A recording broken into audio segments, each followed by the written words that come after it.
da relatividade geral, no qual o Einstein fez essa alteração da geometria para representar o campo gravitacional. Só que como o campo gravitacional é universal, ou seja, ele interage com tudo que existe, e as diferentes forças não necessariamente, então, enquanto a ideia de substituir a força gravitacional por uma mudança na estrutura métrica do espaço-tempo seja absoluto, aqui não. Aqui, cada observador, cada corpo, tem a sua geometria. Está muito técnico isso? Não, está compreensível. Para um antropólogo está bem. Ótimo. Porque, na verdade, o que eu estou querendo dizer é que há um embasamento formal por trás, mas já dá para entender que, então, o que você chama de corpo livre ou não depende da representação. É isso que eu quero chegar. Só isso. Então, contrariamente à ideia de que, enquanto o conceito de liberdade nas ciências humanas para usar uma homenagem ao nosso que acabou de falecer, é um conceito líquido, na física, eu sabia, mas eu não queria dizer o nome. Na física, se pensava que o conceito de liberdade é absoluto, isso não é verdade. E a gente pode montar ou desmontar uma série de ideias que existem. Isso não quer dizer que eu estou reduzindo a ciência. Estou só querendo dizer que ela tem um status. Bom, não vou entrar nessa discussão sobre os fundamentos da ciência, principalmente na presença de pessoas que devem entender isso muito melhor do que eu, mas simplesmente para dizer que a ideia de que os conceitos na física são absolutos e nas outras ciências é relativo, isso não existe. Isso é um exemplo simples que eu dei aqui. Então vamos voltar à ideia das leis da física. Dirac, que foi talvez o físico mais imaginativo do século XX, no entanto pouco conhecido do grande público,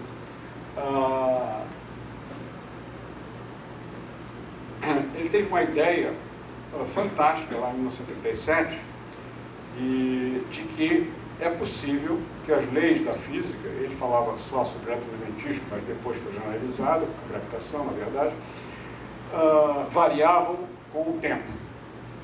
O argumento dele, não importa discutir agora aqui, só querendo chamar a atenção para o fato de que ele propôs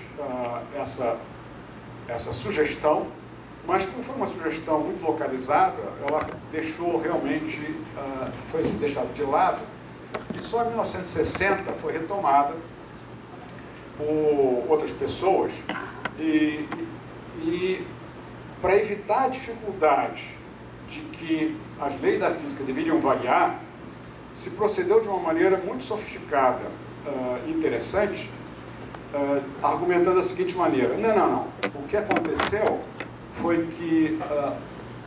bom, eu preciso dizer então um pouquinho, senão vocês não vão entender qual foi a ideia. O que o Dirac sugeriu foi que a constante de Newton era uma função do tempo. Por que ele sugeriu isso? Outras razões, não importa, depois podemos discutir.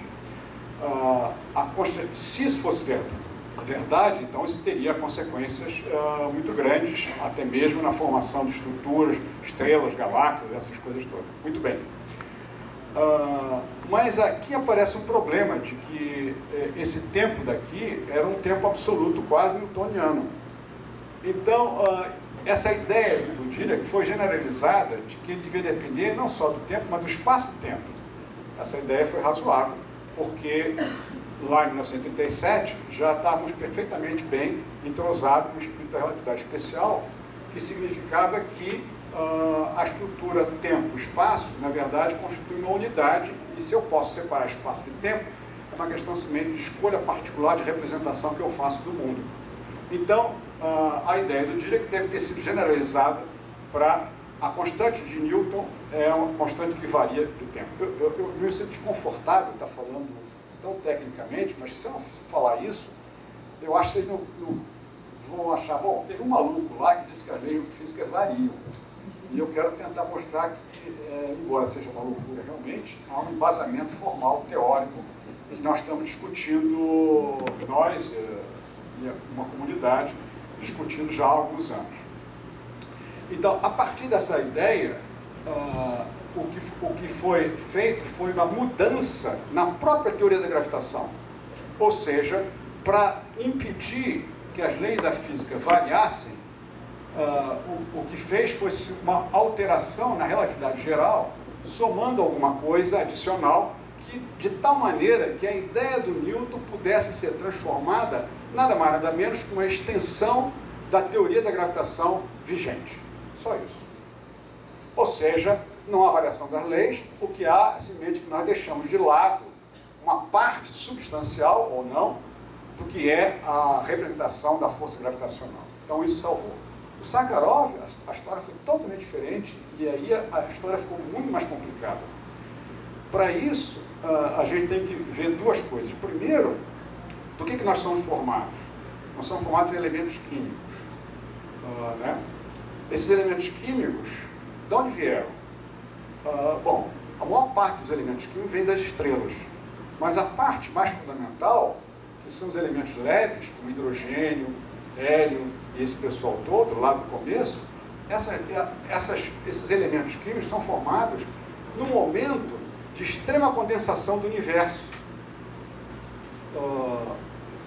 Essa é a ideia de um universo com um bouncing, um ricochete, e aqui você tem a ideia do universo da TV Globo, que é o universo singular, do bouncing.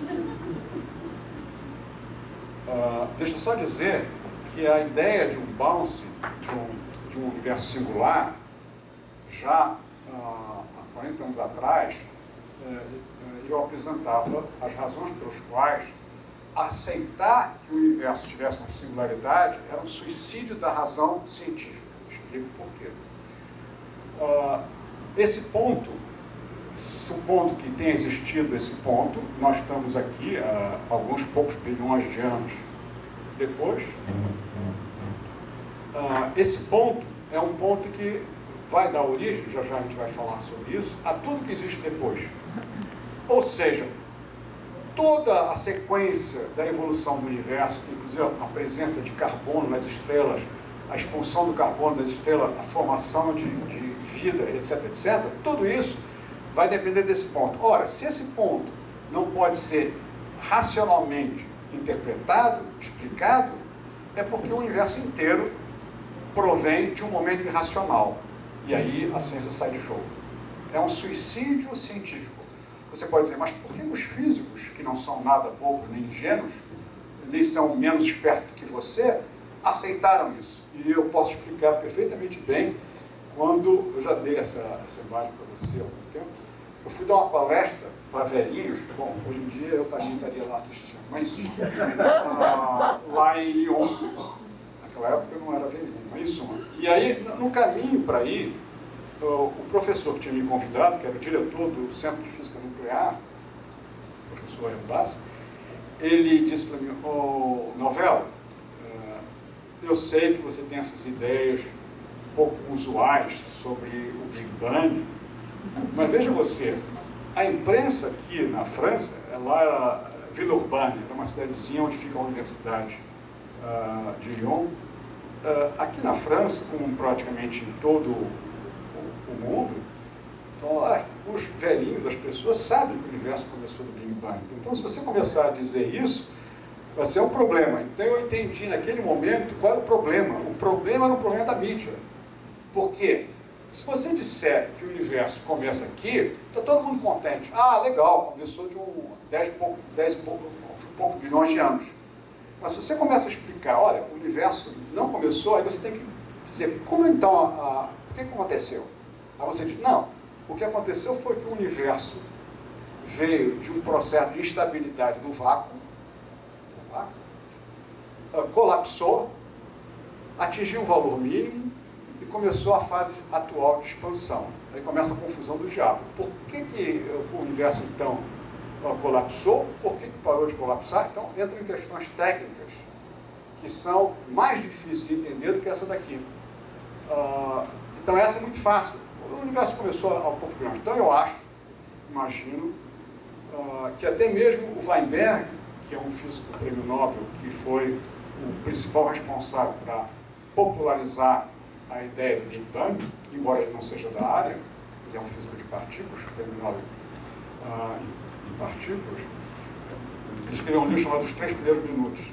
Esse livro deu a garantia de que um Prêmio Nobel está dizendo que o Big Bang é o começo de tudo. Pronto, acabou o problema. Isso é tudo para dizer que seja um processo que tenha tido esse começo irracional, seja um processo um pouco mais sofisticado, aqui nesse momento de máxima condensação é que se formaram os elementos químicos, hidrogênio, hélio, etc. E tal. São esses elementos que vão depois dar origem a tudo que existe. Mas aí há um problema crucial, que é o problema inventado por esse senhor daqui também, que é a ideia de que a toda partícula, que é o elétron, corresponde a uma antipartícula, o próton, o antipróton, e etc, etc. Ou seja, toda matéria tem sua antimatéria. E aparece um problema óbvio. Por que então nós temos só matéria no nosso universo? Se não fosse assim, a gente estaria com um problema gravíssimo, porque matéria e antimatéria se aniquilam e geram fótons. Então nós teríamos um universo onde só tem fótons, não teria possibilidade de formar estrelas, planetas, pessoas. Então, para nós, foi fundamental que em algum momento houvesse esse desbalanceamento entre matéria e antimatéria. Mas aí a pergunta que aparecia é, por que isso? E esse Sakharov entra então na questão crucial e vai retombar na questão principal que a gente está falando aqui, que é a variação das leis da física. Porque os físicos montam leis de conservação. E, na verdade, são essas leis de conservação que constituem o substrato pelo qual se monta toda uma ideologia sobre a física. Leis de conservação que a gente conhece de movimento, de energia. E há uma lei de conservação a nível elementar, eu vou dizer um nome, mas só um nome, né? Conservação do número bariônico. O que quer dizer isso? Basicamente, você tem essas partículas chamadas elétrons e neutrinos, essas coisas todas, tem um nome, vou só dar um nome, isso não é catastrófico, chama-se leptons. É um nome, né? Só para dizer. Essas partículas, como o próton e os outros elementos que a gente conhece, nêutron, essas coisas, são bários. Nome. Muito bem. Tanto o elétron e o próton são partículas extremamente estáveis. O que quer dizer isso? Eles não decaem. Mas a Madame Curie mostrou lá atrás que existe desintegração da matéria. Você não sabe qual matéria vai desintegrar no próximo momento, mas você sabe que uma certa porcentagem da matéria pode se desintegrar. E, por exemplo, o nêutron, a partícula que a gente conhece lá no átomo, quando a gente estuda lá no colégio, nêutron, próton, elétron, bem que hoje em dia ficou muito mais complicado, esse nêutron tem poucos minutos de vida, 8 minutos mais ou menos, ele decai em próton, elétron e antineutrino do elétron. O que quer dizer esse antineutrino do elétron? Isso quer dizer que o elétron e o neutrino fazem parte dessa família, leptons. E essa família lembra muito a nossa política. Essa família daqui não se mistura com essa família daqui.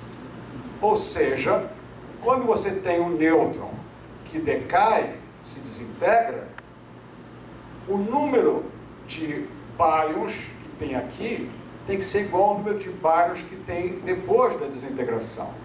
Como o nêutron é um bárion, o próton é um bárion, o elétron e o neutrino não são bárions, então essa integração acontece. Por outro lado, o elétron é o lepton e o antineutrino do elétron é um antilepton, se você quiser. Então, de tal maneira que isso aqui também tem zero de variação do número leptônico. Então, essas leis por que eu estou dizendo isso? Porque são leis da física que generalizam aquelas leis que a gente conhecia do colégio, lei de conservação de energia. Então, essas leis da física são aquelas pelos quais mantêm a estrutura do mundo como é. Muito bem.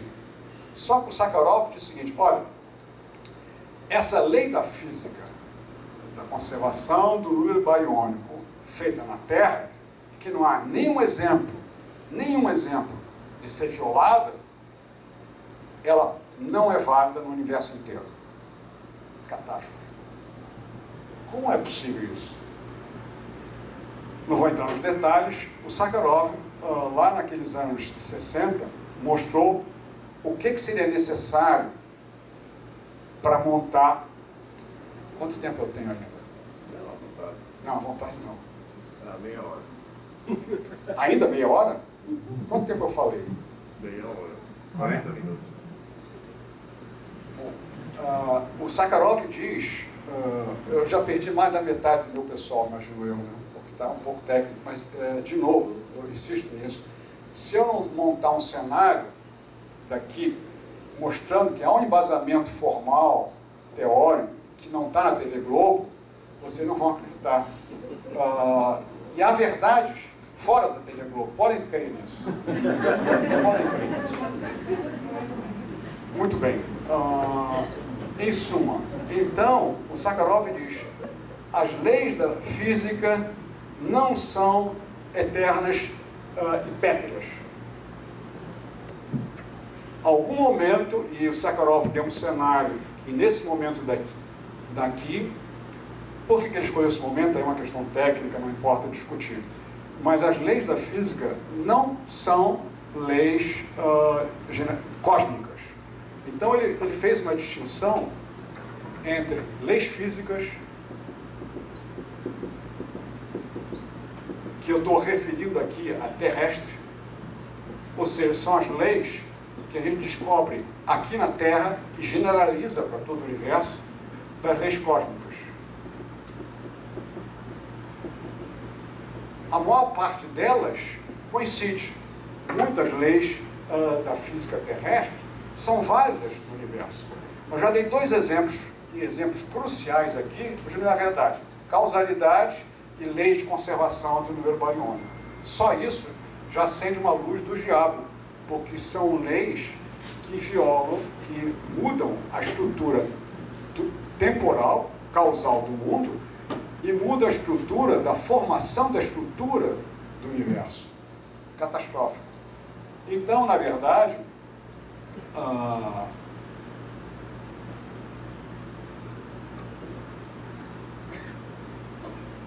isso me leva a pensar, e eu vou querer copiar aqui uma frase de dois cavaleiros, que vocês certamente conhecem, que parece ser verdade na física. Eles dizem o seguinte: nós só reconhecemos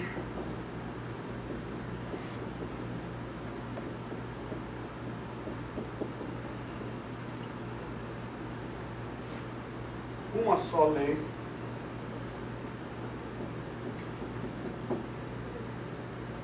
uma só ciência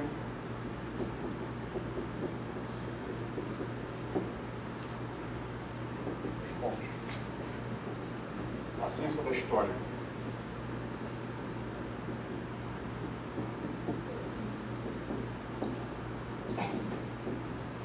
Marx, Engels.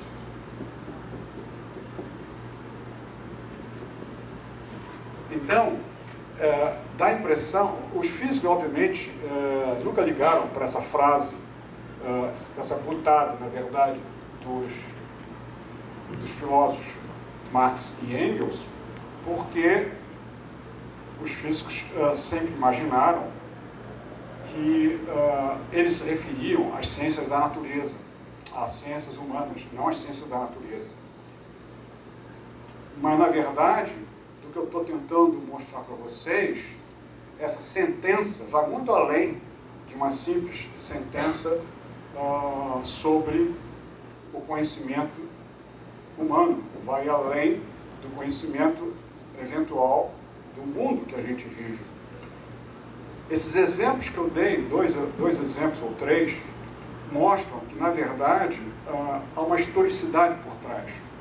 Algum tempo atrás, alguém aqui falou sobre Prigogine e a Stanger, na verdade Prigogine, argumentando sobre a possibilidade de uma tal historicidade em processos físicos. Na verdade, esse belíssimo trabalho de Prigogine foi muito limitado, e a extensão que eles fizeram, igualmente limitada. E a razão muito simples, é que Prigogine era um físico-químico, na verdade, e ao discutir os processos chamados de bifurcação, ele se fixou em processos da físico-química, que eu chamaria de leis físicas terrestres. No segundo livro, depois de La Nouvelle Alliance, eles fizeram Entre le temps et l'éternité, um outro trabalho, menos conhecido, onde eles tentaram introduzir a cosmologia, mas como eles não eram especialistas da área, eles adotaram o ponto de vista da TV Globo, ou seja, a de que o universo era um Big Bang. E, na verdade, essa ideia muito simplista fez com que eles não pudessem perceber que o procedimento de bifurcação que eles produziram vai muito além do que eles propuseram. Bifurcação é um processo descoberto lá pelos matemáticos há mais de 200 anos, que diz que quando você tem teorias não lineares, uma parte das teorias que a gente conhece todo dia são não lineares, quer dizer, teorias, processos que interagem consigo próprio, pode haver esse momento que os matemáticos chamam de bifurcação, que são processos no qual um dado momento, onde você evolui o teu sistema, é impossível de saber em que direção o sistema vai se encaminhar. Ou seja, você perde a possibilidade de fazer uma causação naquele ponto. Isso é bem conhecido em processos de química, em alguns processos de física, e a matemática está cansada de conhecer isso há muito tempo. Mas o que eles não se deram conta é de que no universo um pouco mais sofisticado, esse processo de bifurcação acontece. Então, quando o Prigogine e a Stanger argumentaram que existe uma historicidade aparecendo aqui, na verdade, eles deviam ter ido muito além. E essa historicidade é no universo, não somente em processos de laboratórios da física-química, mas, na verdade, o próprio universo tem essa possibilidade de bifurcação, ou seja, de introduzir a historicidade do processo, argumentando uma terceira vez ou quarta vez que essa sentença pode ser perfeitamente traduzida para processos no nosso universo. Então, finalmente, que eu já estou ficando cansado, eu gostaria de sintetizar tudo isso argumentando da seguinte maneira.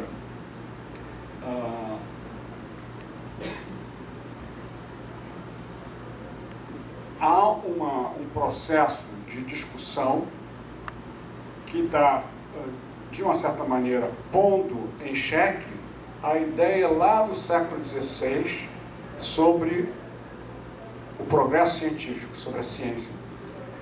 Essa discussão, ela não tem, obviamente, nenhum interesse no sistema capitalista mundial, nem vai afetar o sistema capitalista mundial, porque ela não afeta as leis físicas terrestres, embora ela dá uma ideia, à la Giordano Bruno, de que se a gente imaginar que nós somos seres num universo de um certo tipo, ao invés de pensar que montar um cenário é a partir do nosso umbigo para o universo, fosse o contrário, como o Giordano Bruno pretendeu, montar primeiro uma ideia sobre o universo para depois entrar nas propriedades terrestres, o que é perigoso, porque a fogueira dele ardeu exatamente na virada do século, mas em suma,